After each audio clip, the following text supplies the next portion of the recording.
नमस्कार. एक जिव्हाळ्याचा विषय आहे आपल्या सर्वांचा आणि तो म्हणजे कुत्रा हा सर्वांनाच आवडता प्राणी आहे आणि हा पाळीव प्राणी सर्वांना आवडतो ते आवडतोच, पण असे मोकाट कुत्रे पण आहेत.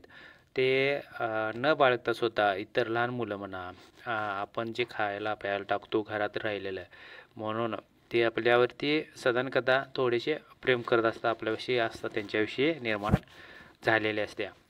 कुत्र्यांची काही चूक नाही, पण कुत्र्यामुळे जे रोग होतात त्याच्यासाठी आपण थोडंसं सावध राहिलं पाहिजे. आता डेली हंट NET वेबसाईट आहे, त्या वेबसाईटवर असंच एक आलेलं आहे की कुत्र्याने चाटल्यामुळे 2 वर्षाच्या चिमुकल्याचा तडफडून मृत्यू, कुटुंबियांची एक चूक नडली. म्हणजेच काय, त्यांनी लक्ष दिलं नाही. काय झालं होतं तर उत्तर प्रदेशात 2 वर्षाचा चिमुकल्याचा रेबीजमुळे जीव गमवावा लागलेला होता. त्याच्या महिन्यापूर्वी अगोदर जखम झाली होती. ह्याच्या मुलाच्या पायाला जखम झालेली होती. त्या कुटुंबियाने त्याच्याकडे दुर्लक्ष केलं. याच दुर्लक्षामुळे मुलाचा वेदनादायक मृत्यू झाला असं हे सांगितलेलं आहे. या घटनेमुळे संपूर्ण गावात भीतीचं वातावरण पसरलेलं आहे. मोहम्मद अशीन या 2 वर्षाच्या मुलाचा मृत्यू जे झाला आहे त्या मुलाचा नाव आहे मोहम्मद दनान.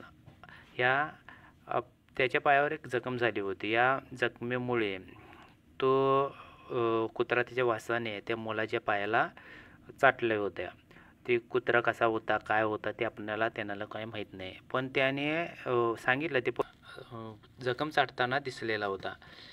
मग मुलाने जे सांगितलं की घरात येऊन की बाबा कुत्र्याने या जखमेला चाटलेलं आहे, पण त्यांनी काही लक्ष दिलं नाही. कुत्र्या चाटल्यामुळे आपल्याला असं एवढी भीतीदायक असं वातावरण का होतं का, म्हणजे रॅबीज होतीच होणार असं त्यांना वाटलं सुद्धा नाही.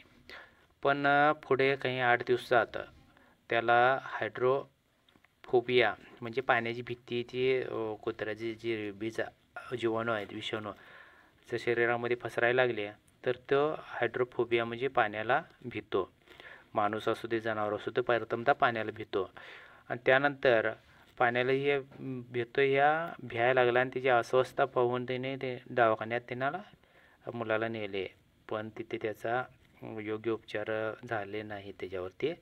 आणि रॅबीज एक हातातून तिसरी स्टेप असली तर त्याच्यावर कोणताही उपचार नाही आहे असं सगळ्यांनी, म्हणजे डॉक्टरांनी इतर वैज्ञानिकांनी त्यांनी घोषित केलेलंच आहे पहिल्यापासूनच.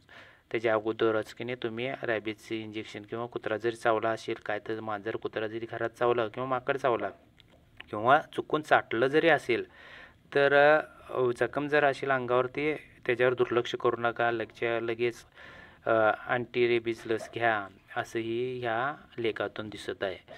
त्यामुळे आपण सर्वजण न दुर्लक्ष करता, आपण सर्वजण शेतकरी माणसं किंवा गावकरी माणसं, पण आपण दुर्लक्ष न करता कुत्र्यांच्याकडे लक्ष द्याच, पण लहान मुलं म्हणा, स्वतः आपण दुर्लक्ष न करता रॅबीजचं इंजेक्शन घेऊन स्वतःला सुरक्षित बनवूया, या उद्देशाने हा व्हिडिओ तयार केलेला आहे. धन्यवाद.